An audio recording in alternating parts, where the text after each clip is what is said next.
നമസ്കാരം സുഹൃത്തുക്കളെ, SCERTയുടെ സയൻസിലെ biology, physics, chemistry അടങ്ങുന്ന 5ാം ക്ലാസ് മുതൽ 10ാം ക്ലാസ് വരെയുള്ള SCERTയുടെ ബോക്സുകൾ, കോളംസ്, അതുപോലെ തന്നെ ടേബിളുകൾ, പിക്ചേഴ്സ്, അങ്ങനെ ഇമ്പോർട്ടൻ്റ് ആയിട്ടുള്ള വരുന്ന ഭാഗങ്ങളൊക്കെ എന്ത് ചെയ്തിരിക്കുകയാണ്, നിങ്ങൾക്ക് എളുപ്പത്തിൽ പഠിക്കാനും റിവിഷൻ ചെയ്ത് മാറ്റാനും ഒക്കെ ഉപകരിച്ചിട്ട് നല്ല രീതിയിൽ നമുക്ക് വരുന്ന എക്സാമുകളിൽ മാർക്ക് സ്കോർ ചെയ്യണമല്ലേ. കാരണം സെക്രട്ടേറിയറ്റ് OAE ലാബ് അസിസ്റ്റൻ്റ് ഒക്കെ തയ്യാറെടുക്കുന്നവർ നല്ല മാർക്ക് ഉണ്ടെങ്കിൽ പ്രിലിംസിൽ കയറാൻ പറ്റുള്ളൂ. കാരണം ലാബ് അസിസ്റ്റൻ്റ് ഒക്കെ കുറച്ച് വേക്കൻറ്റ് വരുന്നതാണ്.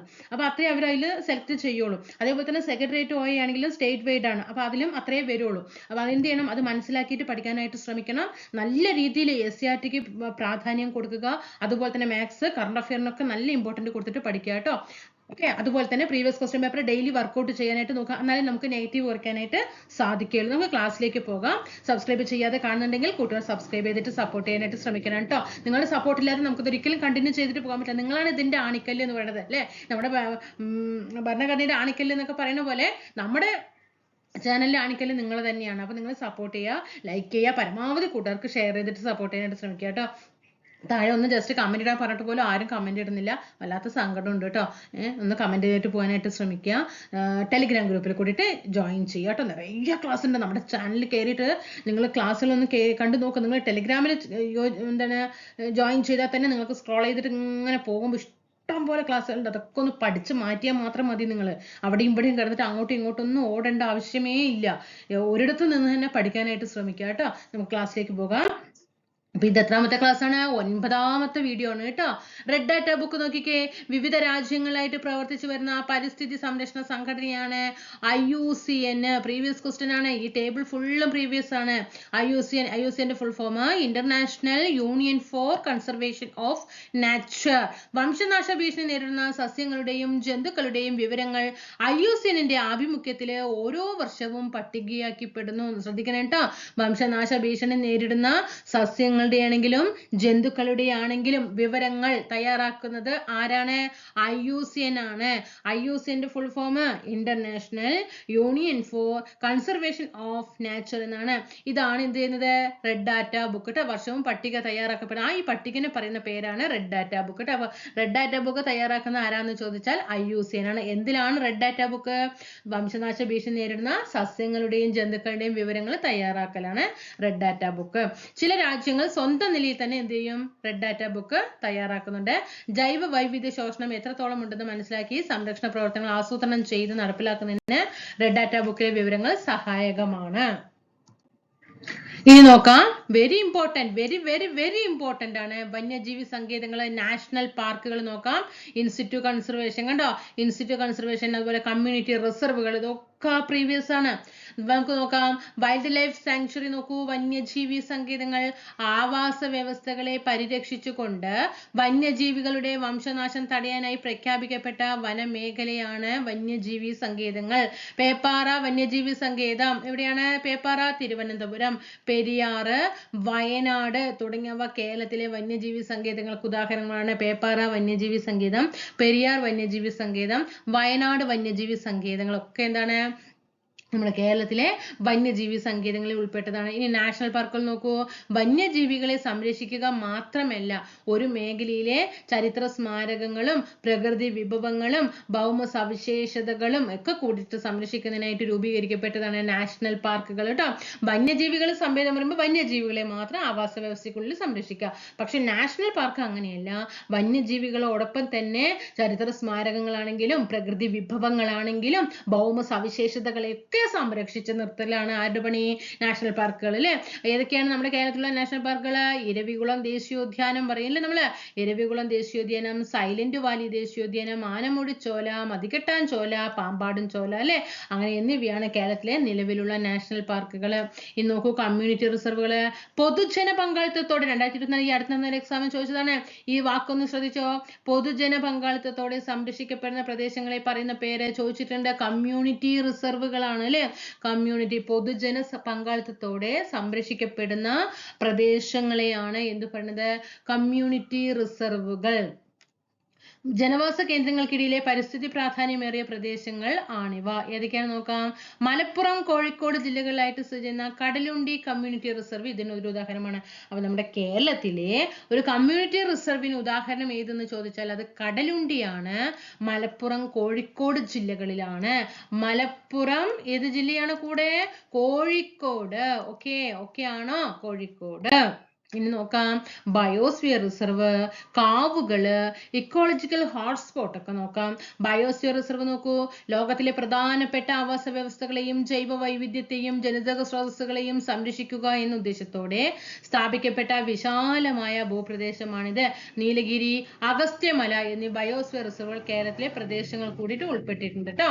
നീലഗിരിയും അഗസ്ത്യമലയിലൊക്കെ എന്ത് ചെയ്തിട്ടുണ്ട്? നമ്മുടെ കേരളത്തിലെ പ്രദേശങ്ങൾ കൂടിയിട്ട് ഉൾപ്പെട്ടിട്ടുണ്ട്. ബയോസ്ഫിയർ റിസർവ് ലോകത്തിലെ പ്രധാനപ്പെട്ട ആവാസ വ്യവസ്ഥകളെയും ജൈവ വൈവിധ്യത്തെയും ജനിതക സ്രോതസ്സുകളെയും സംരക്ഷിക്കുക എന്ന ഉദ്ദേശത്തോടെയാണ് ഇത് വന്നത്. ബയോസ്ഫിയർ റിസർവുകൾ വന്നത്. കാവുകൾ നോക്കൂ. മനുഷ്യവാസ പ്രദേശങ്ങളിൽ സംരക്ഷിക്കപ്പെട്ടു വരുന്ന വിസ്തൃതി കുറഞ്ഞ ജൈവ വൈവിധ്യ മേഖലയാണ് കാവുകൾ. ജീവിത സാഹചര്യങ്ങളിൽ വന്ന മാറ്റങ്ങളുടെ ഭാഗമായി അമൂല്യ ജൈവ സമ്പത്ത് ായിരുന്ന കാവുകൾ പലതും നാമാവശേഷമായി. ഏതാനും കാവുകൾ മാത്രമേ ഇന്ന് അവശേഷിക്കുന്നുള്ളൂ. പ്രദേശത്തെ ജലസംരക്ഷണത്തിൽ കാവുകളുടെ പങ്ക് നിസ്തുലമാണ്. ഓക്കെയാണോ? ഇക്കോളജിക്കൽ ഹോട്ട്സ്പോട്ട് നോക്കിയാലോ. തദ്ദേശീയമായ ധാരാളം സ്പീഷീസുകൾ ഉൾക്കൊള്ളുന്നതും ആവാസ നാശ ഭീഷണി നേരിടുന്നതുമായ ജൈവ വൈവിധ്യ മേഖലയാണ് ഇക്കോളജിക്കൽ ഹോട്ട്സ്പോട്ട് കേട്ടോ. ഹോട്ട്സ്പോട്ടാണ്. തദ്ദേശീയമായിട്ട് എന്ത് ചെയ്യുന്നുണ്ട്? അവിടെയുള്ള ധാരാളം സ്പീഷ്യലിസ്റ്റുകളെ ഉൾക്കൊള്ളിച്ചിട്ടുണ്ടും പിന്നെ ആവാസ നാശ ഭീഷണി നേരിടുന്നതുമായ ജൈവ വൈവിധ്യ മേഖലകളാണ് ഏത്? Ecological hotspot. അതീവ പരിസ്ഥിതി പ്രാധാന്യമുള്ള ജൈവ സമ്പന്ന മേഖലയാണ് ഓരോ ഹോട്ട്സ്പോട്ടും. ലോകത്താകമാനമുള്ള 34 ഹോട്ട്സ്പോട്ടുകളിൽ 3 മാത്രമാണ് എവിടെയുള്ളത്?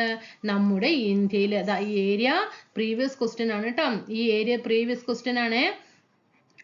ഇന്ത്യയിലെ 3 ഇക്കോളജിക്കൽ ഹോട്ട്സ്പോട്ട് ചോദിച്ചിട്ടുണ്ട്. 1 പശ്ചിമഘട്ടം, 2 വടക്ക് കിഴക്കൻ ഹിമാലയം അല്ലേ, പിന്നെ ഇന്തോ ബർമ മേഖല എന്നിവയാണ്. അപ്പം ഇന്ത്യയിൽ എത്ര ഇക്കോളജിക്കൽ ഹോട്ട്സ്പോട്ട് ഉണ്ട്? 3. ഒപ്പം പറയാനുണ്ട. വെറുതെ ഇരുന്ന് ഇങ്ങനെ കേട്ടിട്ട് ചിലപ്പോൾ ഉറക്കം തൂങ്ങുണ്ടാകും. ചിലപ്പോൾ അപ്പുറത്തൊക്കെ വീടുകളിലാണെങ്കിൽ ഒക്കെ പരിസരത്ത് ഇങ്ങനെ എന്തെങ്കിലും സൗണ്ട് അത് ഇത് പറഞ്ഞു ശ്രദ്ധിച്ചിട്ടുണ്ടാകും. അല്ലെങ്കിൽ നാളത്തെ ഇങ്ങനെ അങ്ങനെ ആലോചിച്ചിട്ട് പോയിട്ട് കാര്യമില്ല. ഇരിക്കണ സമയത്ത് അങ്ങോട്ട് ഇരിക്കുന്ന പോലെ അങ്ങോട്ട് ഇരിക്കണം. മനസ്സിലായോ? പഠിക്കുമ്പോൾ അങ്ങോട്ട് പഠിച്ച പോലെ ഇരിക്കണം. മനസ്സിലായോ? അപ്പൊ 3 ഹോട്ട്സ്പോട്ടുകൾ ഏതൊക്കെയാണ്? പശ്ചിമഘട്ടം, വടക്ക് കിഴക്കൻ ഹിമാലയം, ഇന്തോ ബർമ മേഖല എന്നിവയാണ് ഇന്ത്യയിലുള്ള 3 ഇക്കോളജിക്കൽ ഹോട്ട്സ്പോട്ടുകൾ. ഇനി ഒന്ന് നോക്കിയാലോ. നമ്മൾ IUCN നേരത്തെ നോക്കിയില്ലേ. ജൈവ വൈവിധ്യ സംരക്ഷണം എന്ന മുഖ്യ ലക്ഷ്യത്തോടെ സ്വിറ്റ്സർലൻഡ് ചോദിച്ചിട്ടുണ്ട്. IUCNന്റെ ആസ്ഥാനം ചോദിച്ചിട്ടുണ്ട്. സ്വിറ്റ്സർലൻഡ് ആസ്ഥാനമായി പ്രവർത്തിക്കുന്ന സ്വതന്ത്ര സംഘടനയാണ് IUCN. IUCNന്റെ ആസ്ഥാനം സ്വിറ്റ്സർലൻഡ്. ഇനി WWF, world wide fund for nature. ജൈവ വൈവിധ്യ സംരക്ഷണം, പ്രകൃതി വിഭവങ്ങളുടെ ചൂഷണവും മലിനീകരണവും തടയൽ തുടങ്ങിയവയാണ് WWFന്റെ ചുമതല. എന്തൊക്കെയാണ്? ജൈവ വൈവിധ്യ സംരക്ഷണവും പിന്നെ പ്രകൃതി വിഭവങ്ങളുടെ ചൂഷണവും മലിനീകരണവും തടയൽ. കണ്ടോ? World wide fund for nature എന്നുണ്ട് അല്ലേ. അപ്പൊ പ്രകൃതി വിഭവങ്ങളും ഇവിടെ വരുന്നുണ്ട്. ഓക്കെ ആണല്ലോ. WWFന്റെ ലക്ഷ്യങ്ങൾ. ഈ സംഘടനയുടെ ആസ്ഥാനം സ്വിറ്റ്സർലൻഡിലാണ്. അപ്പോൾ IUCNന്റെ ആസ്ഥാനവും ഏതിന്റെയാണ്? IUCNന്റെ ആസ്ഥാനവും WWFന്റെ ആസ്ഥാനവും എവിടെയാണ്? സ്വിറ്റ്സർലൻഡ് അല്ലേ. എവിടെയാണ്? സ്വിറ്റ്സർലൻഡ്. WWFന്റെ ഫുൾ ഫോം ചോദിച്ചിട്ടുണ്ട്. IUCNന്റെ ഫുൾ ഫോം ചോദിച്ചിട്ടുണ്ട്. ഓക്കെ ആണോടാ? പിന്നെ പഠിച്ചോ. രണ്ടിന്റെയും ആസ്ഥാനം എവിടെയാണ്? സ്വിറ്റ്സർലൻഡ്. IUCNന്റെ ആസ്ഥാനം സ്വിറ്റ്സർലൻഡ്, WWFന്റെ ആസ്ഥാനവും സ്വിറ്റ്സർലൻഡ്. ഓക്കെ. ഇനി ബാക്ടീരിയകള്, ഫംഗസുകള്, ഹൈഡ്ര നോക്കാം. ദ്വിവിഭജനമാണ് കേട്ടോ. നോക്കി, ബാക്ടീരിയയില് നിലവിലുള്ള ഒരു കോശം വിഭജിച്ച് 2 കോശങ്ങളായിട്ട് മാറുന്നു. അപ്പൊ അതുകൊണ്ടാണ് ഇതിനെ ദ്വിവിഭജനം എന്ന് പറഞ്ഞത്. നിലവിലുള്ള ഒരു കോശം വിഭജിച്ചിട്ട് എന്ത് ചെയ്യും? 2 കോശങ്ങളായിട്ട് മാറുന്നു. അനുകൂല സാഹചര്യത്തിൽ ബാക്ടീരിയ പോലുള്ള ജീവികളുടെ ത്വരിതഗതിയിലുള്ള വംശവർദ്ധനവ് നടക്കുന്നത് പ്രധാനമായിട്ടും എങ്ങനെ ദ്വിവിഭജനം വഴി പെരുകിയിട്ടാണ് എന്ത് ചെയ്യുന്നത്? പെട്ടെന്ന് എന്ത് ചെയ്യുന്നത്? വംശവർദ്ധനവ് നടക്കുന്നത്. ഇനി ഫംഗസ് നോക്കാം. പ്രതികൂല സാഹചര്യങ്ങളെ അതിജീവിക്കാനും അനുകൂല സാഹചര്യത്തിൽ പുതിയ ജീവിയായി വളരാനും കഴിയുന്ന സൂക്ഷ്മ കോശങ്ങളായ രേണുക്കളെ ഉൽപ്പാദിപ്പിക്കുന്ന ഒരു അലൈംഗിക പ്രജനന രീതിയാണ് ഏതിനുള്ളത്? ഫംഗസിനുള്ളത്. പ്രതികൂല സാഹചര്യങ്ങളെ എന്താക്കും? അനുകൂലമാക്കും. മനസ്സിലായ? അതിനെ അതിജീവിക്കാനുള്ള കഴിവ് ആർക്കുണ്ട്?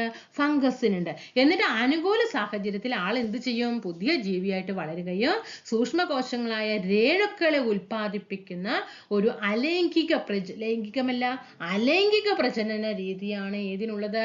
ഫംഗസിനുള്ളത്. ഇനി ഹൈഡ്ര നോക്കാം. മാതൃശരീരത്തിൽ നിന്ന് മുകുളങ്ങൾ രൂപപ്പെടുന്നു. കണ്ടോ? ഇതണ്ട, ഇത് ഒരു മാതൃശരീരമാണ് അല്ലേ? അതിൽ നിന്ന് എന്ത് ചെയ്യാണ്? മുകുളങ്ങള് രൂപപ്പെടുകയാണ്. വളർച്ച എത്തുമ്പോൾ ഇവ ശരീരത്തിൽ നിന്നും വേർപെട്ട് പുതിയ ജീവിയാകുന്നു. ഇതാണ് ഇത് ഹൈഡ്ര കേട്ടോ. അപ്പൊ ഹൈഡ്രയിൽ നടക്കുന്നത് എന്താണ്? മുകുളനം. ഫംഗസിൽ എന്താണ്? രേണുക്കള്. ബാക്ടീരിയയിൽ എന്താണ്? ദ്വിവിഭജനം. ശ്രദ്ധിച്ചോ? ഒരു ചേരുംപടി ചേർക്കാൻ വേണ്ടി തരാൻ നല്ല എളുപ്പമാണ് ക്വസ്റ്റ്യൻ. ബാക്ടീരിയയിൽ എന്താണ് നടക്കുന്നത്? ദ്വിവിഭജനം. ഫംഗസിൽ എന്താണ്? രേണുക്കള് അല്ലെ? രേണുക്കളെ ഉൽപ്പാദിപ്പിക്കാൻ ഫംഗസ്. ഹൈഡ്രയോ മുകുളനമാണ് കേട്ടോ. മാതൃശരീരത്തിൽ നിന്നും മുകുളങ്ങൾ രൂപപ്പെടുന്നു. വളർച്ചയെത്തുമ്പോൾ ഇവ ശരീരത്തിൽ നിന്നും വേർപെട്ട് പുതിയ ജീവിയാകുന്നു. ഓക്കെ, നാളത്തെ എക്സാമിന് എല്ലാവരും പഠിച്ചു കഴിഞ്ഞോടാ. ഇന്ന് വെള്ളിയാഴ്ച അല്ലെ? നാളെ ശനിയാഴ്ചയാണ്. നാളെ ഒന്നും ദയവ് ചെയ്തിട്ട് പഠിക്കാതിരിക്കാനായിട്ട് ശ്രമിക്കുക. രാത്രി ഒന്നും ഉറക്കമൊഴിക്കാതെ നല്ല രീതിയിൽ കോൺഫിഡൻസോട് കൂടിയിട്ട് ഇരിക്കുക കേട്ടോ. അവനവൻ വീട്ടിൽ പാരൻസ് ഒക്കെ അവരോട് കൂടിയിട്ട് സന്തോഷത്തോട് കൂടിയിട്ട് ഇരിക്കുക കേട്ടോ. നമുക്ക് നമ്മുടെ അച്ഛനും അമ്മയും നമുക്ക് അവർ തന്നെയാണ് വലുത്. അപ്പൊ അവരുടെ അനുഗ്രഹം ഉണ്ടെങ്കിൽ നമുക്ക് എന്താണ്? ദൈവങ്ങൾ പോലും നമ്മുടെ കൂടെ നിൽക്കും. അപ്പൊ അവരെ ഒരിക്കലും ഇതാക്കാതെ അവരുടെ അനുഗ്രഹം തേടിയിട്ട് തന്നെ പോകാനായിട്ട് രാവിലെ എക്സാമിന് ഇറങ്ങുമ്പോൾ അവരുടെ കാല് തൊട്ടൊക്കെ ഒന്ന് വന്നിച്ചിട്ട് പോകാനായിട്ട് ശ്രമിക്കുക കേട്ടോ.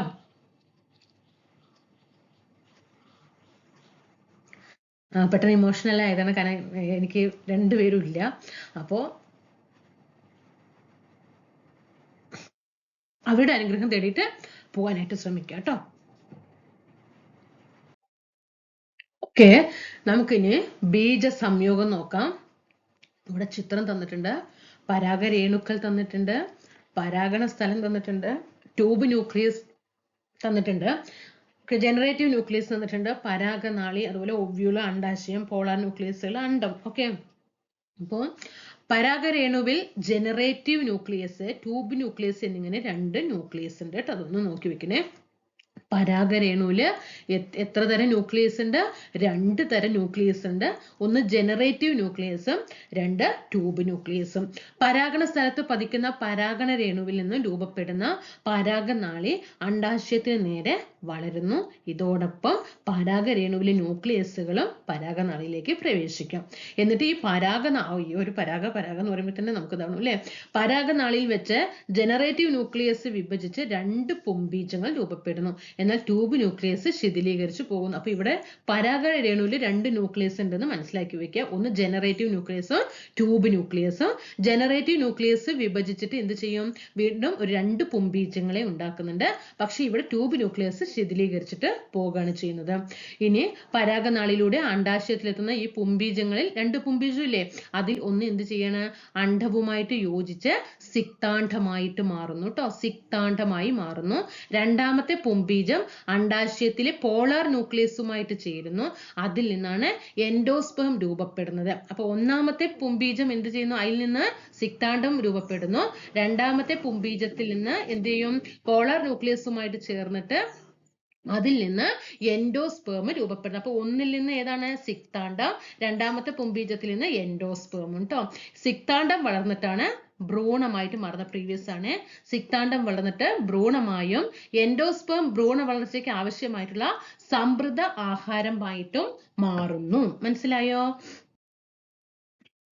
പുരുഷ പ്രത്യുൽപാദന വ്യവസ്ഥ നോക്കാം. ബീജവാഹി, പ്രോസ്റ്റേറ്റ് ഗ്രന്ഥി, ലിംഗം, വൃഷണം. ഈ 4 ഭാഗങ്ങൾ വരുന്നതാണ് പുരുഷന്മാരുടെ പ്രത്യുൽപാദന വ്യവസ്ഥ. അതിൽ ബീജവാഹിയുടെ പ്രവർത്തനം നോക്കാം. വൃഷണങ്ങളിൽ നിന്ന് പുംബീജങ്ങളെ മൂത്രനാളിയിൽ എത്തിക്കുന്ന കുഴലാണ് ഏത്? ബീജവാഹി. പുംബീജങ്ങളെ കണ്ടോ? അപ്പൊ ബീജവാഹി, വാഹി പറയുമ്പോൾ കൊണ്ടുവരുന്നത് അല്ലെ? മൂത്രനാളിയിൽ എത്തിക്കുന്ന കുഴലാണ്. ഇനി പ്രോസ്റ്റേറ്റ് ഗ്രന്ഥി ബീജങ്ങളുടെ പോഷണത്തിനും ചലനത്തിനും ആവശ്യമായ ഘടകങ്ങൾ അടങ്ങിയ ദ്രവം ഉൽപ്പാദിപ്പിക്കുന്നു. ശ്രദ്ധിക്കണം കേട്ടോ, ഇത് വരും പ്രോസ്റ്റേറ്റ് ഗ്രന്ഥി ചോദിക്കാറുണ്ട്. ബീജങ്ങളുടെ പോഷണത്തിനും ചലനത്തിനും ആവശ്യമായ ഘടകങ്ങൾ അടങ്ങിയ ദ്രവം ഉൽപ്പാദിപ്പിക്കുന്നു. ലിംഗം പ്രത്യേകതരം പേശികളും രക്താറകളും കൊണ്ട് നിർമ്മിക്കപ്പെട്ടതാണ്. ഇതിനുള്ളിലെ നാളത്തിലൂടെ, അതായത് മൂത്രനാളി, മൂത്രവും ശുക്ലവും പുറത്തെത്തുന്നു. പുംബീജങ്ങളെ യോനിയിൽ നിക്ഷേപിക്കപ്പെടുന്നു. ഓക്കെ, ഇനി വൃഷണം. വൃഷണ സഞ്ചിക്കുള്ളിൽ കാണപ്പെടുന്നു. പുംബീജങ്ങളും പുരുഷ ഹോർമോണും ഉൽപ്പാദിപ്പിക്കുന്നു. ഇനി സ്ത്രീ പ്രത്യുൽപാദന വ്യവസ്ഥ നോക്കാം. സ്ത്രീ പ്രത്യുൽപാദന വ്യവസ്ഥയിൽ വരുന്നതാണ് അണ്ഡാശയം, അണ്ഡവാഹി, ഗർഭാശയം, എൻഡോമെട്രിയം, യോനി. ഈ ഇപ്പോ കൂടുതലായിട്ടും സ്ത്രീകളിൽ വരുന്ന പ്രശ്നമാണ് ഈ എൻഡോമെട്രിയത്തിൽ ഉണ്ടാകുന്ന ഇതൊക്കെ. കണ്ടോ, ഈ ഭാഗത്ത് ഇതിന്റെ ലെയർ ഉണ്ടല്ലോ, ഈ ലെയറിന് കട്ടി കൂടി വരിക. ഈ ലെയറിന് കട്ടി കൂടി വരുന്ന സമയത്ത് ഇപ്പൊ നമ്മുടെ മെൻസസ് പീരീഡ് വരുന്ന സമയത്ത് ഉണ്ടാകുന്നതാണ്. അപ്പൊ ഇവിടെ ഈ എൻഡോമെട്രിയത്തിൽ പ്രശ്നം വരുമ്പോഴാണ് നമുക്ക് പെയിന്, ഓവർ ബ്ലീഡിങ് അങ്ങനെയുള്ള എന്തെങ്കിലും ഓരോ അവസ്ഥകൾ ഇന്ന് വരുന്നത്. കാരണം കൂടുതലായിട്ടും ഇന്ന് എന്ത് ചെയ്യുന്നുണ്ട്, സ്ത്രീകളിൽ കണ്ടുവരുന്നുണ്ട് ഈ ഭാഗങ്ങൾക്ക് ലെയറിൽ കട്ടി കൂടി വരുന്ന സമയത്ത്. ഓക്കെ, നോക്കാം. അണ്ഡാശയം നോക്കാം. അണ്ഡകോശവും സ്ത്രീ ഹോർമോണും ഉൽപ്പാദിപ്പിക്കുന്നത് അണ്ഡാശയമാണ്. സ്ത്രീ ഹോർമോൺ ഉൽപ്പാദിപ്പിക്കുന്നത് കേട്ടോ വാഹിയാണ് കേട്ടോ. അണ്ഡത്തെ ഗർഭാശയത്തിലേക്ക് വഹിക്കുന്നതും ബീജസംയോഗം നടക്കുന്നു. കണ്ട പിക്ചർ നിങ്ങളൊന്ന് നോക്കണം കേട്ടോ, അതിന് നേരെയുള്ള പിക്ചർ നോക്കണേ. ഗർഭാശയം നോക്കൂ, ഭ്രൂണ വളർച്ച പൂർത്തീകരിക്കുന്ന ഭാഗം അല്ലേ. ഭ്രൂണം നമ്മളൊക്കെ ഇതിന്റെ ഉള്ളിൽ ഇരുന്നിട്ടാണ് വന്നത് എന്ന് ആലോചിക്കണം. എൻഡോമെട്രിയം ഗർഭാശയ ഭിത്തിയുടെ ഉൾപാളിയാണ് കണ്ടോ, ഗർഭാശയ ഭിത്തിയുടെ ഉള്ളിലുള്ള പാളിയാണ്. ഇതിൽ ഭ്രൂണം പറ്റിപ്പിടിച്ചിട്ട്, ഇതിലാണ് ഈ എൻഡോമെട്രിയത്തിൽ പറ്റിപ്പിടിച്ചിട്ടാണ് എന്ത് ചെയ്യുന്നത്, ഇതിന്റെ ഉള്ളിലായിട്ട് ഭ്രൂണം വളരുന്നത്. യോനി ഗർഭാശയം പുറത്തേക്ക് തുറക്കുന്ന ഭാഗമാണ്. പുംബീജങ്ങൾ ഇവിടെയാണ് നിക്ഷേപിക്കപ്പെടുന്നത്. ഇനി ഗാഢത പ്രസ്താവിക്കാം. ഒരു ലായനിയുടെ ഗാഢത പ്രസ്താവിക്കാൻ ഏതൊക്കെയാണ്?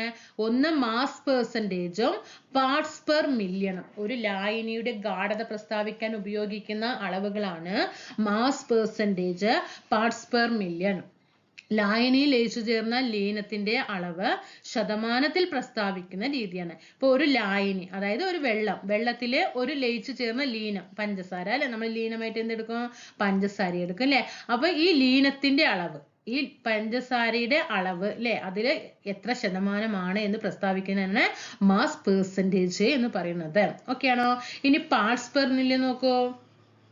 പാർട്സ് പെർ മില്യൺ ഒരു നിശ്ചിത മാസ് ലായനിയെ ദശലക്ഷം ഭാഗങ്ങളാക്കിയാൽ അതിൽ എത്ര ഭാഗമാണ് ലീനം എന്ന് സൂചിപ്പിക്കുന്ന അളവിനെയാണ്. അപ്പൊ ഈ ലീനത്തിനെ എന്ത് ചെയ്യണം, അതായത് ഒരു നിശ്ചിത മാസ് ലായനിയെ, അതായത് ഈ വെള്ളത്തിനെ എന്ത് ചെയ്യണം, ദശലക്ഷക്കണക്കിന് ഭാഗങ്ങളാക്കി മാറ്റിയിട്ട് അതിൽ എത്ര ഭാഗമാണ് ലീനം എന്ന് സൂചിപ്പിക്കാനാണ് ഇത് പാർട്സ് പെർ മില്യൺ ഉപയോഗിക്കുന്നത് കേട്ടോ. ലായനിയുടെ കുടിവെള്ളത്തിൽ അനുവദനീയമായ ക്ലോറിന്റെ അളവ്, പ്രീവിയസ് ക്വസ്റ്റ്യൻ ആണ്.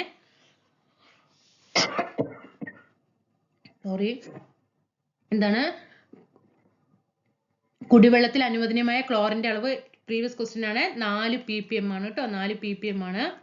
ലായനിയുടെ ഗാഢത സൂചിപ്പിക്കാനുള്ള മറ്റു ചില സ്രോതസ്സുകൾ ഉണ്ട് കേട്ടോ. Volume percentage, molality, normality previous ആണ്, പഠിച്ചു വെക്കുക കേട്ടോ. ഇനി 30°C താപനിലയില് ചില പദാർത്ഥങ്ങളുടെ ലേയത്വം കൊടുത്തിട്ടുണ്ട്. ഇതെല്ലാം എത്ര ഡിഗ്രി സെൽഷ്യസിലാണ്? 30°C കേട്ടോ. Sodium chloride, potassium nitrate, potassium chloride, copper sulphate, sodium nitrate, calcium chloride, calcium sulphate, ammonium chloride, ഇതൊക്കെ തന്നിട്ടുണ്ട്. ജസ്റ്റ് ഒന്ന് ഓടിച്ചു വിട്ടാൽ മതി. ഇനി രാസവസ്തുക്കൾ ചേർക്കുന്ന പാനീയങ്ങൾ, ഭക്ഷണ പദാർത്ഥങ്ങൾ ഉപയോഗം നോക്കാം. ടാർട്രസിൻ, ഓൾ പിക്കുവാണ് കേട്ടോ, ഓൾ പിക്കുവാണ്. ടാർട്രസിൻ മഞ്ഞ നിറം നൽകാനാണ് അല്ലെ. ഭക്ഷ്യപദാർത്ഥത്തിൽ എന്തിനു ഉപയോഗിക്കും? നിറം നൽകാൻ വേണ്ടിയിട്ട്. ഏത് നിറം? മഞ്ഞ. പ്രീവിയസ് ആണ്. ടാർട്രസിൻ എന്താണ്? മഞ്ഞ നിറം നൽകാൻ, ഭക്ഷണ പദാർത്ഥങ്ങൾക്ക് മഞ്ഞ നിറം നൽകാൻ. എറിത്രോസിനോ? എറിത്രോസിൻ ഇപ്പൊ നമ്മൾ ലഡു ഒക്കെ ഉണ്ടാക്കുമ്പോ യെല്ലോ കളർ അല്ലേ. എറിത്രോസിൻ നോക്കൂ, ഭക്ഷ്യപദാർത്ഥം ഏതാണ്? എറിത്രോസിൻ നിറം നൽകാനാണ് അല്ലെ. ഏത് നിറം? ചുവപ്പ്. വാനിലിന് രുചി കൂട്ടാൻ വേണ്ടിയിട്ടാണ്, ഭക്ഷണ പദാർത്ഥത്തില് രുചി കൂട്ടാൻ വേണ്ടിയിട്ടാണ്. ഫോസ്ഫോറിക് ആസിഡ് കൃത്രിമ പാനീയങ്ങളിലാണ് ഉപയോഗിക്കുക. ആ പാനീയങ്ങൾക്ക് ഏത് രുചി കിട്ടാൻ? പുളി രുചി കിട്ടാനാണ് കേട്ടോ. കൃത്രിമ പാനീയത്തില് പുളിരുചി കിട്ടാൻ വേണ്ടിയിട്ടാണ് ഫോസ്ഫോറിക് ആസിഡ് ഉപയോഗിക്കുന്നത്. ഇനി അലൈൻ ഹെക്സനോയേറ്റ് ഭക്ഷ്യപദാർത്ഥത്തില് സുഗന്ധത്തിന് പൈനാപ്പിളിന്റെ ഗന്ധം അടിക്കാൻ വേണ്ടിയിട്ടാണ് ഭക്ഷ്യപദാർത്ഥത്തില് അലൈൻ ഹെക്സനോയേറ്റ്, ചിലപ്പോൾ അങ്ങനെ ചോദിക്കാം, ഭക്ഷ്യപദാർത്ഥത്തിന് പൈനാപ്പിളിന്റെ സുഗന്ധത്തിന് ഉപയോഗിക്കുന്ന രാസവസ്തു ഏതെന്ന് ചോദിച്ചാൽ അലൈൽ ഹെക്സനോയേറ്റ് ആണ്. Allyl hexanoate. വാനിലിന് എന്തിനാണ്? രുചി കൂട്ടാൻ. വാനിലിന് എന്തിനാണ്? രുചി കൂട്ടാൻ. ഫോസ്ഫോറിക് ആസിഡ് എന്തിനാണ്? പുളി രുചി കൂട്ടാൻ. എറിത്രോസിനോ? ചുവപ്പ് നിറം കിട്ടാൻ. ടാർട്ടസിൻ മഞ്ഞ നിറം കിട്ടാൻ. ഇനി സ്റ്റെബിലൈസേഴ്സ് നോക്കാം. കണികകൾ അടിയുന്നത് തടയാനായിട്ട് കൃത്രിമ പാനീയങ്ങളിൽ ചേർത്തിരിക്കുന്ന സ്റ്റെബിലൈസറുകളായ രാസവസ്തുക്കൾ ചിലതാണ്. ഒന്ന് ബ്രോമിനേറ്റഡ് വെജിറ്റബിൾ ഓയിൽ. സ്റ്റെബിലൈസറുകൾക്ക് ഉദാഹരണം താഴെ തന്നിട്ടുള്ളവയിൽ ഉദാഹരണം തന്നിരിക്കുന്നത് പെടാത്തത് ഏത്, പെട്ടത് ഏതെന്ന് നമുക്ക് ചോദിക്കുമ്പോൾ പഠിച്ചു വെക്കുക. ഒന്ന് ഏതാണ്? Brominated vegetable oil. 2 sucrose acetate isobutyrate. 3 glycerine ester of rosin. Brominated vegetable oil. 1 brominated vegetable oil, 2 sucrose acetate isobutyrate, 3 glycerine ester of rosin. ഇനി ജലത്തിന്റെ കാഠിന്യം അതുപോലെ ഗനജലം നോക്കാം. നമുക്ക് ജലം എന്ന ടോപ്പിക് നമ്മുടെ പ്രിലിംസിന് എടുത്തു പറഞ്ഞിട്ടുണ്ട് അല്ലെ. മഴവെള്ളം മണ്ണിലൂടെ അരിച്ചിറങ്ങുന്ന സമയത്ത് മണ്ണിലും പാറകളിലും അടങ്ങിയ കാൽസ്യത്തിന്റെയും മഗ്നീഷ്യത്തിന്റെയും ലവണങ്ങൾ ജലത്തിൽ ലയിച്ചു ചേർന്നത് മൂലമാണ് കഠിനജലം ഉണ്ടാകുന്നത്. കഠിനജലം എങ്ങനെയാണ് ഉണ്ടാകുന്നത് എന്ന് ചോദിച്ചാൽ പഠിച്ചു വെക്കുക. മഴവെള്ളം, മഴ പെയ്യുന്നത് ഒന്ന് മനസ്സിൽ ചിന്തിക്കുക. മണ്ണിലൂടെ ഇങ്ങനെ ഇങ്ങനെ ഒഴുകി പോകുന്നില്ലേ? ആ സമയത്ത് മണ്ണിലും പാറകളിലും ഒക്കെ അടങ്ങിയിട്ടുള്ള ഏതാണ്? മണ്ണിലൊക്കെ കാൽസ്യം ഇല്ലേ? കാൽസ്യത്തിന്റെയും മഗ്നീഷ്യത്തിന്റെയും ലവണങ്ങൾ എന്ത് ചെയ്യും? ഈ ജലത്തിൽ അങ്ങോട്ട് ലയിച്ചു ചേരും. കാൽസ്യത്തിന്റെയും പ്രീവിയസ് ക്വസ്റ്റ്യൻ ആണ്. കാൽസ്യത്തിന്റെയും മഗ്നീഷ്യത്തിന്റെയും ലവണങ്ങൾ ജലത്തിൽ ലയിച്ചു ചേർന്നത് മൂലമാണ് കഠിനജലം ഉണ്ടാകുന്നത്. ഇവിടെ പഠിച്ചോ? ഇത് ഓൾ പിക്കുവാണേ, ഈ ടേബിൾ ഫുള്ളും പിക്കുവാണേ. കാൽസ്യത്തിന്റെയും മഗ്നീഷ്യത്തിന്റെയും ലവണങ്ങൾ സോപ്പുമായി രാസപ്രവർത്തനത്തിൽ ഏർപ്പെട്ട് അലിയാത്ത ലവണങ്ങളായി മാറുന്നതിനാൽ കഠിനജലത്തിൽ സോപ്പ് എളുപ്പത്തിൽ ലയിക്കില്ല. ഓക്കെ, അപ്പൊ കഠിനജലത്തിൽ സോപ്പ് ലയിക്കോ? ഇല്ല. ശുദ്ധജലത്തിലോ സോപ്പ് ലയിക്കും. എന്തുകൊണ്ടാണ് കഠിനജലത്തിൽ എളുപ്പത്തിൽ ലയിക്കുന്നില്ല എന്ന് പറയുന്നത്? നമ്മുടെ കാൽസ്യത്തിന്റെയും മഗ്നീഷ്യത്തിന്റെയും ലവണങ്ങൾ സോപ്പുമായിട്ട് രാസപ്രവർത്തനത്തിൽ ഏർപ്പെടുമ്പോ അലിയാത്ത ലവണങ്ങളായിട്ട് മാറുകയാണ് അവിടെ ചെയ്യുന്നത്. അത് അലിയുന്നില്ല. സോപ്പ് അലിയില്ല. ഏതില്? കാൽസ്യത്തിന്റെയും മഗ്നീഷ്യത്തിന്റെയും ലവണങ്ങളില്. ഇനി ഘനജലം വെരി ഇമ്പോർട്ടന്റ് ആണ്. മൃദുജലം, കഠിനജലം എന്നിവയല്ലാതെ ഘനജലവും ഉണ്ടെന്ന് അറിയാമോ? അറിയും. അപ്പൊ ജലത്തില് മൃദുജലം മാത്രമല്ല കഠിനജലവും ഉണ്ട്, ഘനജലവും ഉണ്ട്. ജലത്തിലുള്ള സാധാരണ ഹൈഡ്രജൻ ആറ്റങ്ങൾക്ക് പകരം എന്താണ്?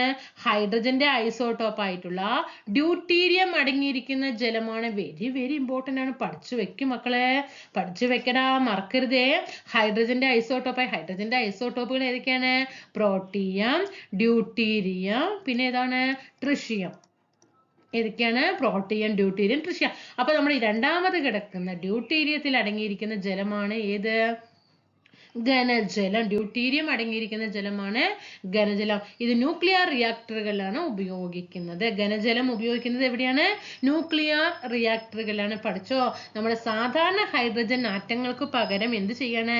ഹൈഡ്രജന്റെ ഐസോട്ടോപ്പ് ആയിട്ടുള്ള ഡ്യൂട്ടീരിയം ആറ്റങ്ങളല്ല, ഇവിടെ ഐസോട്ടോപ്പ് ആയിട്ടുള്ള ഡ്യൂട്ടീരിയം അടങ്ങിയിരിക്കുന്നതാണ് ഘനജലം.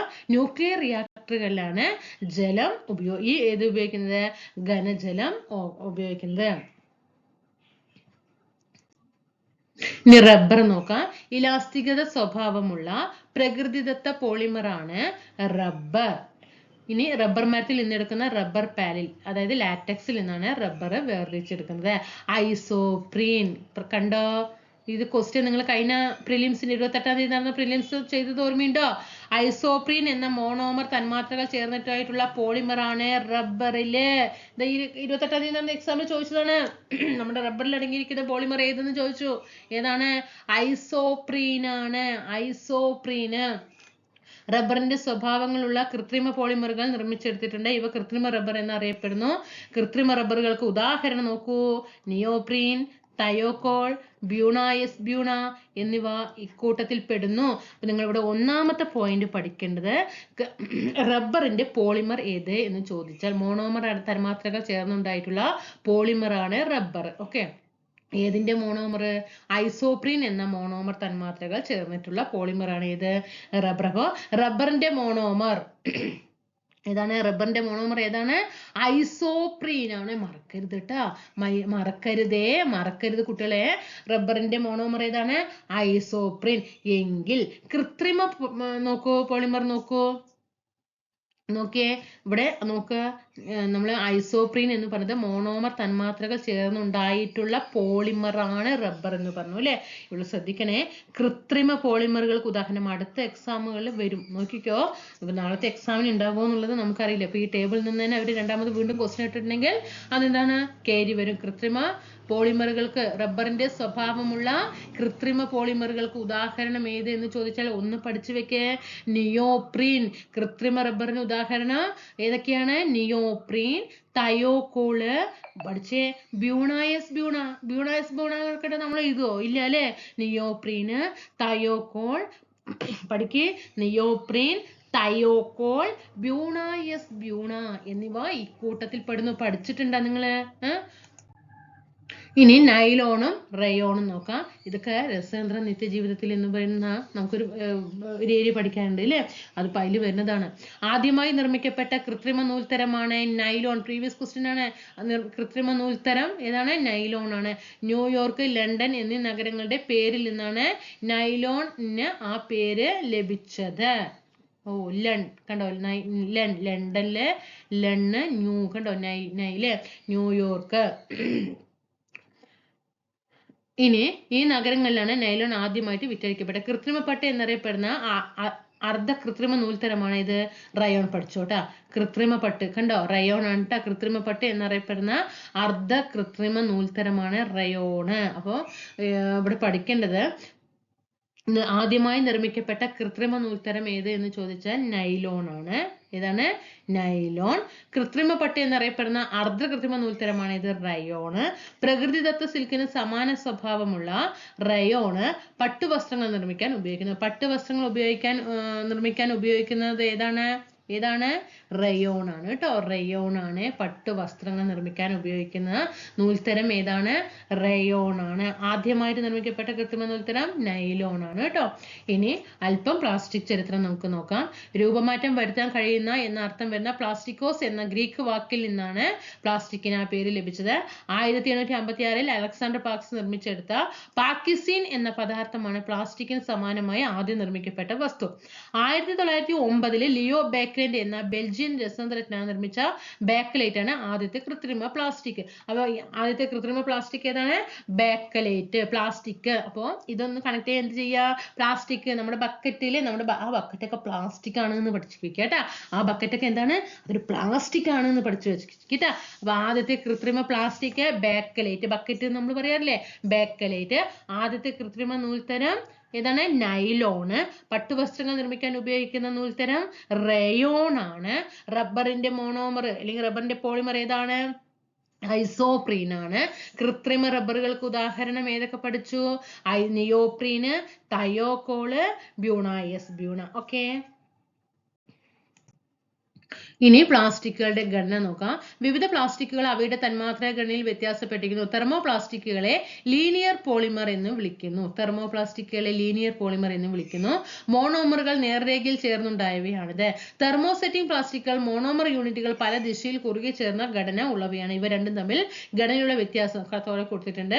തെർമോപ്ലാസ്റ്റിക് ഘടനയും അതേപോലെ തന്നെ ക്രോസ് ലിങ്ക്ഡ് പോളിമർ കണ്ടോ, തെർമോസെറ്റിംഗ് പ്ലാസ്റ്റിക്കിന്റെ ഘടനയും ഇവിടെ രണ്ട് ഘടനകൾ കൊടുത്തിട്ടുണ്ട്. ഇനി നമുക്ക് തെർമോസെറ്റിങ്ങിന് അതിൽ വരുന്ന ഉദാഹരണങ്ങളാണ്. നമുക്ക് അവിടെ ആ ടേബിൾ ആവശ്യമില്ല.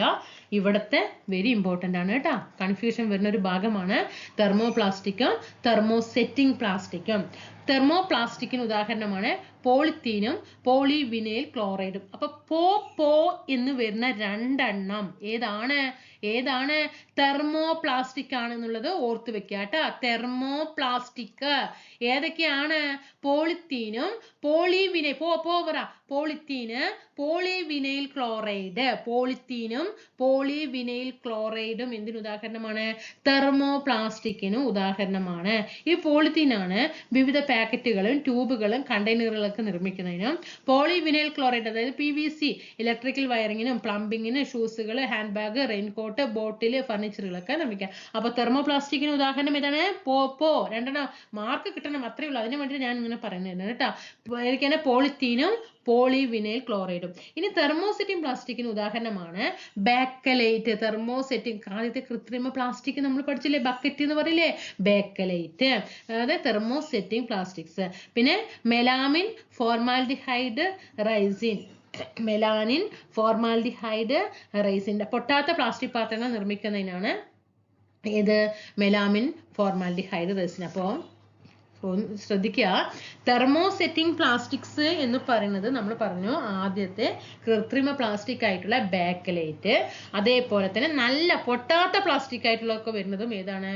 തെർമോസെറ്റിംഗ് പ്ലാസ്റ്റിക്സ് ആണ് വരുന്നത് കേട്ടോ. Bakelite, melamine, formaldehyde, resin. പഠിച്ചോ? മാർക്കോ? രണ്ടെണ്ണം ഉണ്ട്. ഒന്ന് തെർമോപ്ലാസ്റ്റിക്, രണ്ട് തെർമോസെറ്റിംഗ് പ്ലാസ്റ്റിക്സ്. ഓക്കെ, തെർമോപ്ലാസ്റ്റിക്കിൽ വരുന്നതാണ് രണ്ട് പോളിത്തീനും പോളിവിനൈൽ ക്ലോറൈഡും.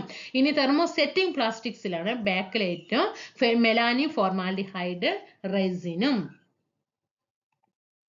ഇനി 4R നോക്കാം. പ്ലാസ്റ്റിക്കിന്റെ ഉപയോഗം പരമാവധി കുറയ്ക്കാനും പ്ലാസ്റ്റിക് മൂലമുള്ള മലിനീകരണം ഒഴിവാക്കാനും ഏത് ശീലിക്കാം? 4R ശീലിക്കാം. എന്താണ് 4R? 4 R ആണ്. അതായത് ഒരു R വന്നിട്ട് റെഡ്യൂസ്, രണ്ടാമത്തെ റീയൂസ്, റെഫ്യൂസ്, റീസൈക്കിൾ. അതായത് ഒരിക്കലും പ്ലാസ്റ്റിക് ഉപയോഗിച്ചിട്ട് മണ്ണിൽ വേസ്റ്റ് ആക്കാതെ അവയെ വീണ്ടും എന്ത് ചെയ്യണം? റീയൂസ് ചെയ്യാൻ വേണ്ടിയിട്ട് ഉപകാരമാക്കണം. അതിനൊരു സൈക്ലിംഗ് ചെയ്യണം എന്നാണ് 4R കൊണ്ട് ഉദ്ദേശിക്കുന്നത്. ഉപയോഗം കുറയ്ക്കുക. ആദ്യമായിട്ട് നമ്മൾ എന്ത് ചെയ്യണം? പ്ലാസ്റ്റിക്കിന്റെ ഉപയോഗം കുറയ്ക്കണം. റീയൂസ്, ഉപയോഗിച്ചവ തന്നെ വീണ്ടും ഉപയോഗിക്കുക. റെഫ്യൂസോ, നൽകാതിരിക്കുക അല്ലെങ്കിൽ സ്വീകരിക്കാതിരിക്കുക. ഓക്കെ, റീസൈക്കിൾ, പുനഃചംക്രമണം ചെയ്യുക. ഇനി പ്ലാസ്റ്റിക്കും മൈക്രോണും നോക്കാം. പ്ലാസ്റ്റിക്കുകളുടെ കനം മൈക്രോൺ യൂണിറ്റിലാണ് പ്രസ്താവിക്കുന്നത്. ഒരു മൈക്രോൺ എന്ന് പറയുന്നത് എത്രയാണ്? 10⁻⁻⁶ മീറ്റർ ആണ് കേട്ടോ. മൈക്രോൺ 40 മൈക്രോണിൽ താഴെ കനമുള്ള, ഇത് ചോദിച്ചിട്ടുണ്ട് കേട്ടോ, എത്ര എന്താണ് കനത്തിലുള്ള മൈക്രോണിൽ താഴെയുള്ള പ്ലാസ്റ്റിക് വിൽക്കരുത് എന്നാണ് പറയുന്നത് ചോദിച്ചിട്ടുണ്ട്. 40 മൈക്രോണിൽ താഴെ കനമുള്ള പ്ലാസ്റ്റിക്കുകൾ പെട്ടെന്ന് പൊട്ടിപ്പോവുകയും വലിച്ചെറിയപ്പെടുകയും ചെയ്യുമെന്നതിനാൽ ഇവയുടെ ഉപയോഗം പലയിടത്തും നിയന്ത്രിച്ചിട്ടുണ്ട് കേട്ടോ. 40 മൈക്രോണിൽ താഴെയുള്ള കനമാണ് നിരോധിച്ചിരിക്കുന്നത്. ഒരു മൈക്രോൺ എന്ന് പറയുന്നത് 10⁻⁻⁶. ഓക്കെ, ഒരു മൈക്രോൺ എത്രയാണ്? 10⁻⁻⁶ ആണ്. ഇനി പ്ലാസ്റ്റിക്കിൽ നിന്ന് ഊർജം. പോളിത്തീൻ എന്താണ്? തെർമോപ്ലാസ്റ്റിക്കിന് ഉദാഹരണമാണ് എന്ന് പറഞ്ഞു അല്ലെ. പോളിപ്രോപ്പീൻ മുതലായവ കൊണ്ട് നിർമ്മിക്കുന്ന ക്യാരി ബാഗ്, ബോട്ടിലുകൾ എന്നിവയെ ഉന്നത താപനിലയിൽ വായുവിന്റെ അധിക സാന്നിധ്യത്തിൽ പൂർണ്ണമായി കത്തിച്ച കാർബൺ ഡൈ ഓക്സൈഡും അതുപോലെ തന്നെ H2O എന്നിവയ്ക്കൊപ്പം ധാരാളം ഊർജവും എന്ത് ചെയ്യുന്നുണ്ട്? സ്വതന്ത്രമാകുന്നുണ്ട്. H2O എന്താണ്? ജലം അല്ലെ. പോളിത്തീനും പോളിപ്രോപ്പീൻ മുതലായവ കൊണ്ട് നിർമ്മിക്കുന്ന ഏതൊക്കെയാണ്? ക്യാരി ബാഗുകള്, ബോട്ടിലുകൾ. അപ്പൊ ബോട്ടിലും ക്യാരി ബാഗൊക്കെ നിർമ്മിക്കുന്നത് എന്തുകൊണ്ടാണ്? പോളിത്തീൻ കൊണ്ടും പോളിപ്രോപ്പീൻ കൊണ്ടാണ്. അപ്പോ ഉന്നത താപനിലയിൽ വായുവിന്റെ അധിക സാന്നിധ്യത്തിൽ പൂർണ്ണമായിട്ട് ഇത് കത്തിക്കുകയാണെങ്കിൽ CO2 H2O എന്നിവയ്ക്കൊപ്പം ധാരാളം ഊർജവും എന്ത് ചെയ്യുന്നുണ്ട്? ഇതിലൂടെ സ്വതന്ത്രമാകുന്നുണ്ട്. ഇനി പ്ലാസ്റ്റിക്കും മൈക്രോണും അത് നമ്മളിവിടെ പറഞ്ഞു അല്ലെ. നേരത്തെ ഇവിടെ പറഞ്ഞു 10⁻⁻⁶ 40 മൈക്രോണാണ് പ്ലാസ്റ്റിക്കിൽ നിന്നുള്ള ഊർജ്ജം നമ്മൾ പറഞ്ഞു. ഇനി പുനഃചംക്രമണ ചിഹ്നങ്ങൾ നോക്കാം. പ്ലാസ്റ്റിക് ഉൽപ്പന്നങ്ങളുടെ പുനഃചംക്രമണം മെച്ചപ്പെട്ട രീതിയിൽ നടത്തുന്നതിന് അവ ഏതുതരം പ്ലാസ്റ്റിക് ആണെന്ന് ആദ്യം തിരിച്ചറിയണം അല്ലെ. ഇതിലേക്കായിട്ട് വിവിധ പ്ലാസ്റ്റിക്കുകൾക്ക് പുനഃചംക്രമണ ചിഹ്നങ്ങൾ നൽകുന്നുണ്ട്. 1 മുതൽ 7 വരെയുള്ള നമ്പറുകൾ ആലേഖനം ചെയ്ത ത്രികോണാകൃതിയിലുള്ള അസ്ത്രങ്ങളാണ് ചിഹ്നങ്ങളായിട്ട് ഉപയോഗിക്കുന്നത്. കണ്ടോ, ഓരോരോ ഷേപ്പിലായിട്ട് കൊടുത്തിട്ടുണ്ട്. പോളി എത്തിലീൻ ടെറിത്രാത്തിലേറ്റ്, സാന്ദ്രത കൂടിയ poly ethylene, polyvinyl chloride, LDP സാന്ദ്രത കുറഞ്ഞ പോളി എത്തിലീൻ, പോളിപ്രോപ്പിലിൻ, പോളിസ്റ്റൈറിൻ മറ്റുള്ളവ. കണ്ടോ, അങ്ങനെ 7 ആക്കി തിരിച്ചിട്ടാണ് എന്ത് ചെയ്യുന്നത്? പുനഃചംക്രമണത്തിനുള്ള ചിഹ്നങ്ങൾ കൊടുക്കുന്നത്. അങ്ങനെ ഇന്നത്തെ ക്ലാസ് 9ാമത്തെ വീഡിയോയും എന്ത് ചെയ്തു കഴിഞ്ഞു കേട്ടോ. ഇനിയും ഇഷ്ടംപോലെ കിടക്കുന്നുണ്ട് ടേബിളുകളുള്ളത്. ഇപ്പൊ നമ്മൾ സയൻസിനും എല്ലാം അംഗം തൊട്ടിട്ടേ ഉള്ളൂ. പുതിയ SCERTയുടെ ഏകദേശം ലെസൺസുകളൊക്കെ ചെയ്ത് കംപ്ലീറ്റ് ആക്കിയിട്ടില്ല കേട്ടോ. ഏകദേശം ഒക്കെ ലെസൺസ് 5ാം ക്ലാസ്സിലെ SCERT, 7ാം ക്ലാസ്സിലെ പുതിയ SCERT അതൊക്കെ തീർത്ത് വെച്ചിട്ടുണ്ട് കേട്ടോ. അതൊക്കെ നന്നായിട്ട് പഠിച്ചു മാറ്റണം. 9ാം ക്ലാസ്സിൽ ഏകദേശം ഒക്കെ ആക്കി വെച്ചിട്ടുണ്ട്. പാർട്ട് 1 ഒക്കെ എല്ലാവരും കംപ്ലീറ്റ് ആക്കിയിട്ടുണ്ട്. പാർട്ട് 2ലാണ് പകുതി കംപ്ലീറ്റ് ആക്കി വെച്ചിരിക്കുന്നത് കേട്ടോ. പുതിയ SCERT ഒക്കെ പഠിക്കാനുള്ളവർ നേരെ നമ്മുടെ ചാനലിൽ കയറിക്കോ, ക്ലാസ്സുകൾ കണ്ടോ. അവിടെ ഇഷ്ടം പോലെ നമ്മുടെ പ്ലേലിസ്റ്റ് തന്നെ ഇട്ടിട്ടുണ്ട്. പിന്നെ അവിടെ സയൻസ് സോഷ്യൽ ഒന്നും വേർതിരിച്ചിട്ടില്ല. പുതിയ SCERT പറഞ്ഞിട്ട് ക്ലാസ്സുകൾ ഇട്ടിട്ടുണ്ട്. നിങ്ങൾ ടെലിഗ്രാമിൽ കയറിയാൽ നിങ്ങൾക്ക് അങ്ങനെ സ്ക്രോൾ ചെയ്ത് പോയാൽ തന്നെ എന്ത് ചെയ്യാം, കാണാനായിട്ട് സാധിക്കും. അതുകൊണ്ടാണ് ടെലിഗ്രാം ഗ്രൂപ്പിൽ കൂടിയിട്ട് ജോയിൻ ചെയ്യാനായിട്ട് പറയുന്നത്. അപ്പം വൈകുന്നേരം തന്നെ ഹാൾ ടിക്കറ്റ്, നാളെ എക്സാം ഉള്ളവര് വൈകുന്നേരം തന്നെ ഹാൾ ടിക്കറ്റ്, രാവിലെ എണിച്ചിട്ട് ബാഗ് എടുക്കുക എന്നുള്ള ഒരൊറ്റ, അതിനുള്ളിൽ വെള്ളമാക്കാനും ഉച്ചക്കലേക്ക് ഇനി ഭക്ഷണം ദൂരം ആണെങ്കിൽ ഭക്ഷണം കൊണ്ടുപോകാൻ മാത്രമേ ബാഗ് തുറക്കാവൂ കേട്ടോ. അല്ലാതെ രാവിലെ കിടന്നിട്ട് ഹാൾ ടിക്കറ്റ് എവിടെയാണ്, ആധാർ കാർഡ് മസ്റ്റാണ്. എന്തായാലും നിങ്ങളൊരു കാര്യം ചെയ്യുക, ഒരു 2 ID, ഒരു ഐഡന്റിറ്റി തിരിച്ചറിയ കാർഡോ പിന്നെ ആധാർ കാർഡോ എന്ത് ചെയ്യുക, 2 കയ്യിൽ വെക്കാനായിട്ട് ശ്രമിക്കുക കേട്ടോ. എപ്പോഴും ഒന്ന് കൈവശം. കാരണം ഞാൻ എക്സാം എഴുതാൻ പോയപ്പോൾ അവിടെ എന്തോ ID കാർഡിൽ മിസ്റ്റേക്ക് ആയിട്ട് വേറെ എന്തെങ്കിലും ഉണ്ടോ എന്ന് ചോദിച്ചു. എന്തോ ആ കുട്ടിയുടെ ഭാഗ്യത്തിന് ആ കുട്ടി 2 വീലറും കൊണ്ട് വന്നിരിക്കുകയായിരുന്നു എന്ന്. അതുകൊണ്ട് ലൈസൻസ് എന്തുണ്ടായിരുന്നു, വണ്ടിയിലുണ്ടായിരുന്നു. പിന്നെ വേഗം ആ കുട്ടീനോട് അത് എടുത്തിട്ട് വരാൻ പറയും. അല്ലെങ്കിൽ ആ കുട്ടിക്ക് ആ എക്സാം എഴുതാനുള്ള ചാൻസ് അവിടെ പോകണം. അപ്പൊ നമ്മൾ തന്നെ ചിന്തിക്കും, നമ്മുടെ കാർഡ് കൊടുക്കുമ്പോൾ അയ്യോ ഇതിൽ എന്തെങ്കിലും മിസ്റ്റേക്ക് ഉണ്ടാക്കും, വേണ്ട പറയോ, അങ്ങനെയൊക്കെ നമുക്ക് തന്നെ തോന്നൽ വരും. കാരണം നമ്മൾ അത്രയും ടെൻഷനായിട്ട് നമ്മൾ എക്സാമിന് പോകണത് അല്ലേ. അപ്പൊ നന്നായിട്ട് വെള്ളം കുടിക്കട്ടെ, ധാരാളം വെള്ളമൊക്കെ കുടിച്ചിട്ട് നല്ല മൈൻഡൊക്കെ റീഫ്രഷ് ആക്കിയിട്ട് ഇരിക്കുക. നമ്മളൊക്കെ ഒരു മനുഷ്യനാണ്, നമുക്ക് അത്രേ പറ്റുള്ളൂ. നമ്മളല്ലാണ്ട് പൂർണ്ണമായിട്ടും സന്തോഷത്തോടെ പോകാനൊന്നും പറ്റില്ല. കാരണം നമുക്ക് അത്ര എഫേർട്ട് എടുക്കുന്ന ആൾക്കാരാണ്. അപ്പോൾ അതുകൊണ്ട് എന്ത് ചെയ്യാം, നന്നായിട്ട് ഇന്ന് ഹാൾ ടിക്കറ്റ്, ആധാർ കാർഡ്, 2 നല്ല പേനയൊക്കെ എടുത്ത് വെച്ചിട്ട് വൃത്തിയായിട്ട് അവിടെ ബാഗൊക്കെ എടുത്ത് വെക്കുക. തുണികളൊക്കെ വൈകുന്നേരം തന്നെ റെഡിയാക്കുക. നല്ല രീതിയിൽ പോകാട്ടോ. പരമാവധി ഫോൺ കോളുകൾ ഇന്ന് ഒഴിവാക്കുക കേട്ടോ. ആരെയും വിളിക്കണ്ട. പിന്നെ വീട്ടിൽ നിങ്ങൾ കാരണം എനിക്കൊക്കെ വന്നിട്ടുള്ള അബദ്ധം ഞാൻ പറയാണ്. എങ്ങനെയാ പറയാ, പൂരപ്പറമ്പിൽ ചെണ്ട എടുക്കണ പോലെയായിരുന്നു. കാരണം ചെണ്ട കൊട്ട് എല്ലാവരുടെയും കേൾക്കാമല്ലോ. എക്സാം ഉണ്ടെന്ന് എല്ലാവർക്കും, നമ്മൾക്ക് ആരെങ്കിലും എന്നും ഇല്ലാത്ത വിളിയായിരിക്കും അന്ന് ഫോൺ കോൾ വരിക. അപ്പൊ നാളെ എന്താ വരുന്നുണ്ടോ, ഇല്ല നാളെ എനിക്ക് എക്സാം ഉണ്ട്, മിണ്ടാതിരുന്നാ പോരെ. അത് ചെയ്യില്ല. എന്തുണ്ടെങ്കിലും അത് ഉള്ളിൽ തുറന്നു പറയുന്ന ഒരു സ്വഭാവം ഉള്ളത് കൊണ്ട് എല്ലാവരുടെയും നമുക്കൊരു എന്താ പറയാ, അത് അവോയ്ഡ് ചെയ്യുന്നത് നല്ലത്. അതുകൊണ്ട് നാളെ എക്സാം ഉണ്ടെന്നോ, നാളെ എനിക്ക് അങ്ങനെയാണ് ഇങ്ങനെയാണ് ഒന്നും ദയവ് ചെയ്തിട്ട് വീട്ടിലുള്ളവരല്ലാതെ പുറത്ത് ഒരാളെയും അറിയിക്കാതിരിക്കുക. കൂട്ടുകാരെയൊക്കെ പരമാവധി വിളിക്കാണ്ടിരിക്കുക.